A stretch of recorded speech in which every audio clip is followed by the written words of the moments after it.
Have you ever stopped and wonder how billions of people, frustrated, hungry, overworked, somehow end up obeying a handful of men in suits who barely know how to survive without bodyguards and air conditioning? Have you ever wondered that? Not just obeying, but defending, worshipping them, voting for them, dying for them. It is one of the most absurd yet most consistent reality of modern life. If you know the men, not with better ideas or better hearts, but with sharper tools, and most people don't even realize it's happening. Everywhere you look, from Nigeria to the US, from Cairo to Caracas, a small elite, usually less than 1% of the population, control everything that truly matters. The money, the law, the land, the guns, the schools, the hospitals, the headlines. But they don't just control these things, they control the very frame through which the rest of us sees the world. That's the trick. That's how power survives. It doesn't need to kick down your door, it just needs to program your mind. Make you believe the system is natural, your poverty is personal, and resistance is either suicidal or foolish. And if done well enough, it doesn't even need to raise its voice. Because truly, dangerous system isn't the one you see. It is the one you have been taught not to question. Ask yourself, what stops 200 million Nigerians or 330 million Americans from storming a broken system and remaking it? What stops the unemployed graduates from seizing the office where policies have been rewritten to keep them unemployed? What stops the market woman, the teachers, the factory workers from raising up when the cost of living climbs but wages stays frozen in time? What stops them? The answer isn't just few, it is design. Power doesn't just sit at the top, it designs the ground the rest of us walk. And it starts with the myth we have all been fed, that number equals power. They don't. A million people marching without structure is just noise. But 10 people with strategy, coordination and funding, that's a regime, that's a cartel, that's a ruling class. That's how they few win. They organize, they plan, they control the pipeline of money, the organ of law, the organ of violence, and maybe most importantly, the architecture of narrative.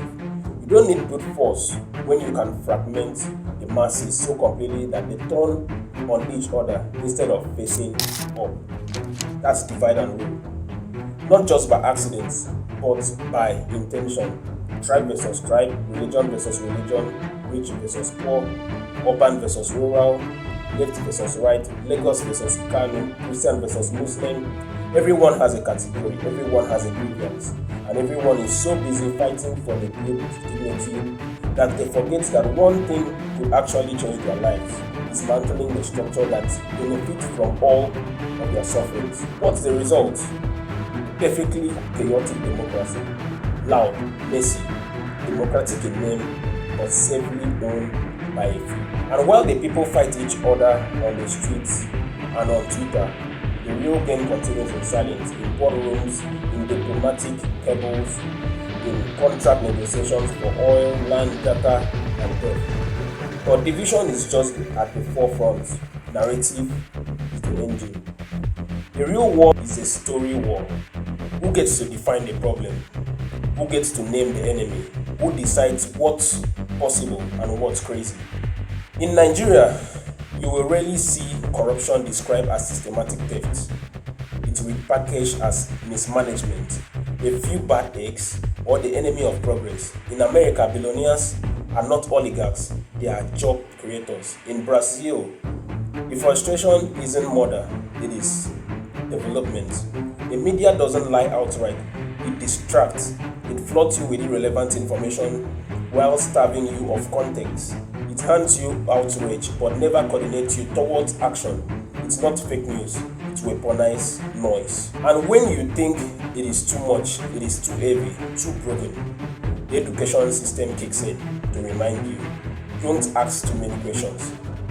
Just pass your exams, learn the anthem, learn the past that flatters your present, learn how to survive, not to resist. You have to mention the religious institution. For many, they stopped being moral compasses a long time ago. They have become megaphones for obedience, shrines for billionaires, spiritual endorsement letter for politicians who wouldn't recognize justice for it, slap them across the face. So, the average citizen, overwhelmed, underpaid, overexposed on propaganda, learn to adjust, to keep their heads down, to shrink their dreams, to believe that heaven will fix what's destroyed by the government. That's not laziness, that's learned helplessness. When you are kicked enough times and told to thank God you are not dead, eventually you stop trying to get up. Even when the cage opens, you stay seated because nobody taught you how to walk out. And if by some miracle you do try to race, there is always one more wall waiting, the wall of dependency. The teachers can't speak out. You need their government salary. The civil servants can't protest. You need to feed their kids. The journalists can't expose too much.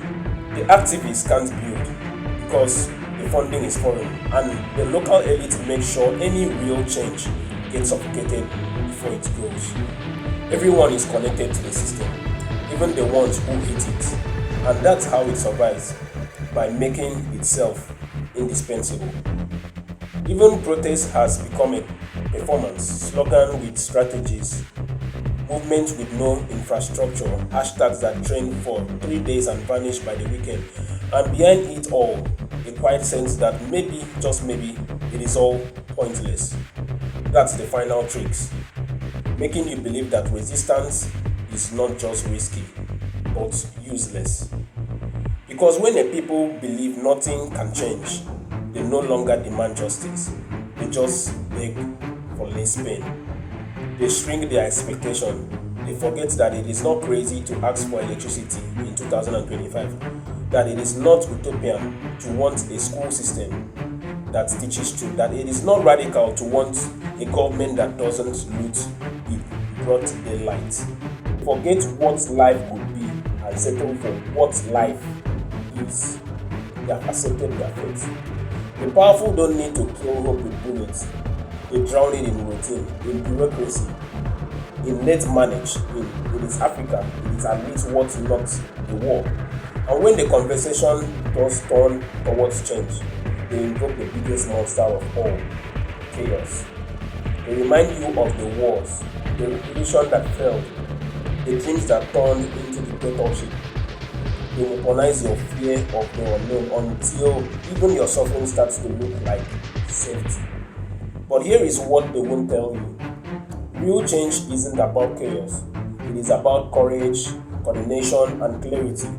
It is about breaking the machine, not with noise, but with new architecture.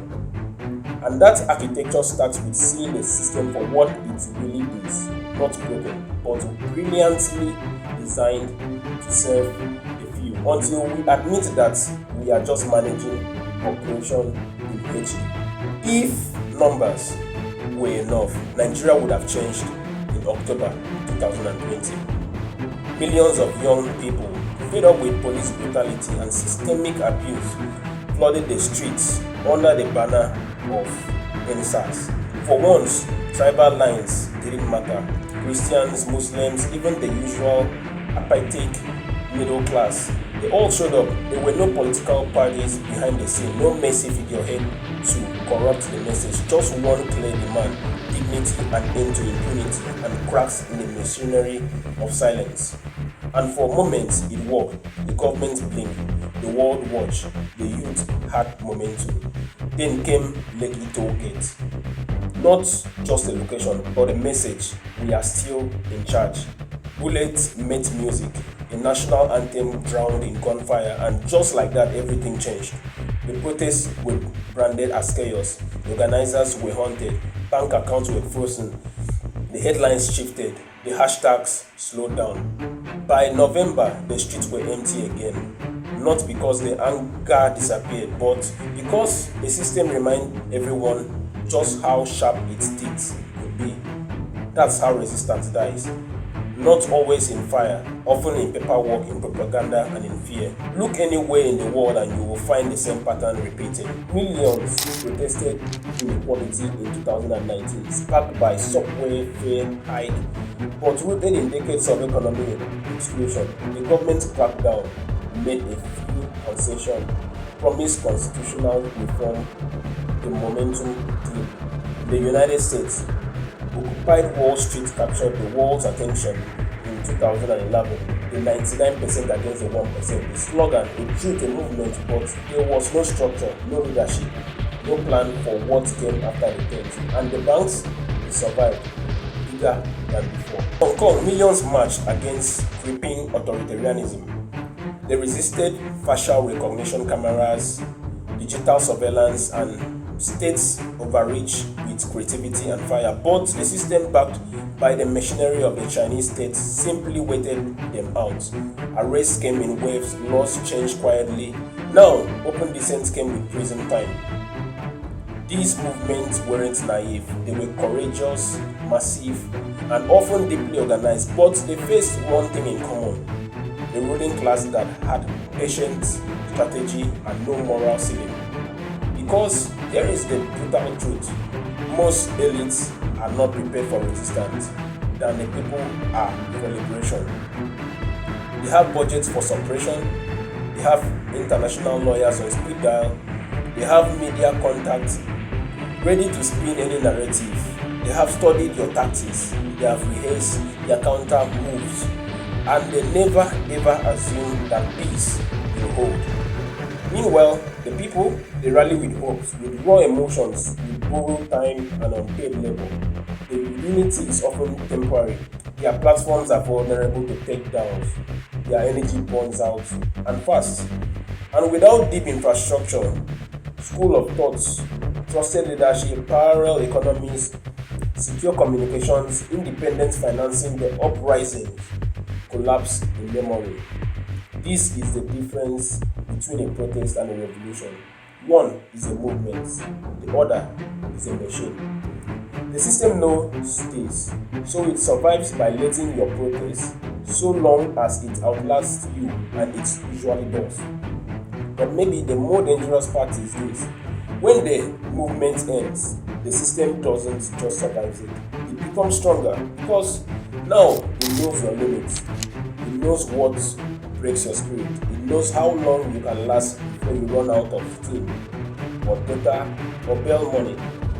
And it learns very quickly, just like it learned about Arab Spring, Tunisia sparked a wave that engulfed Egypt, Libya, Syria. Dictators failed, hope soared, but power doesn't vanish, it mutates. In Egypt, a few dictators replaced the old ones, plugged in the language of democracy. In Libya, chaos opened the door for warlords and foreign interests. In Syria, protest was crushed so brutally it sparked a decade-long civil war, and the global elite took notes. They saw the cracks and patched them. They tightened surveillance, strengthened law against terrorism, that's great activism, poured money into new media campaigns. They didn't just suppress the rebellion, they vaccinated themselves against it. It does that leave the average person. It leaves you trapped between two hard truths. The system will not change until it is forced to. Most attempts to force change fail, not because the people are wrong, but because the people are outgone. And yet, movements still matter, because every now and then something breaks through, not because of numbers alone, but because someone or some group played the long game. That's what the South Africans did with the ANC under apartheid. Not just protesting, but building ceilings, alliances, international pressures, internal education. It took decades, but it worked. That's what the Zapatistas in Mexico did. Not overthrowing the system entirely, but carving out zones of an autonomy, rejecting non-liberal logics, creating their own schools, justice systems, and economies. That's what courts in the northern Syria attempted, building democratic councils, radical gender equality, and grassroots militia in a region most assumed was doomed to warlord and dictatorship. Each of these examples had one thing in common. They didn't just protest against the machine, they built outside of it. And that's where real threat to the ruling elite begins. Because protests they can crush, elections they can rig, but new structures, new ways of living, thinking, organizing, that's existential. Because it proves something terrifying to them, that the people no longer need them. Imagine a community that outgrows its own food, teaches its own history, settles its own dispute, runs its own energy, elects its own leaders, and does so without waiting for state permission. That's not just resistance, that's rupture. But here is the catch. Building new structures takes time. It takes painful patience, it takes planning, coordinations, and security. And in a world moving at the speed of distraction, most people don't want to build, they want to resolve now. So the question becomes, what are we willing to invest to become ungovernable? Not in the sense of chaos, but in the sense of dignity, of not being defined by what oppresses us, of not waiting for the next budget, the next candidate, the next UN report, of designing life on our own terms, slowly, carefully, and deeply. Until then, power will continue to hit march. It will look like progress. It will speak in Socratic language. It will smile on billboards and trend on Twitter. But behind the smile is the cold calculations, survive dominance and at last. And unless the people begin building for more than just outreach, unless we begin constructing vision with the same intensity as expressing pain, the machinery of control will keep turning. Silent, sophisticated, and familiar, but very much alive. Thank you for joining us at 8 a.m. 360.